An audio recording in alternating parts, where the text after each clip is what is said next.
আপনি কি রাতে বিছানায় শুয়েও অনেকক্ষণ ঘুমাতে পারেন না? অনেক সময় এর কারণ আমাদের কিছু ছোট অভ্যাস। প্রথমত, ঘুমানোর ঠিক আগে মোবাইল দেখা কমিয়ে দিন। অতিরিক্ত মোবাইল স্ক্রিন ব্যবহার ঘুমের মান কমিয়ে দিতে পারে। দ্বিতীয়ত, সারাদিনের সব দুশ্চিন্তা বিছানায় নিয়ে যাবেন না। আগামীকালের কাজ কাগজে লিখে রাখুন, তাহলে মন কিছুটা হালকা লাগতে পারে। তৃতীয়ত, ঘুমানোর আগে অন্তত 1 মিনিট ধীরে ধীরে শ্বাস নিন এবং ছাড়ুন।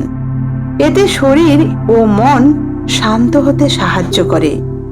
মনে রাখবেন, ভালো ঘুম শুধু শরীরের জন্য নয়, আপনার সিদ্ধান্ত, আত্মবিশ্বাস এবং মানসিক শান্তির জন্য খুব গুরুত্বপূর্ণ।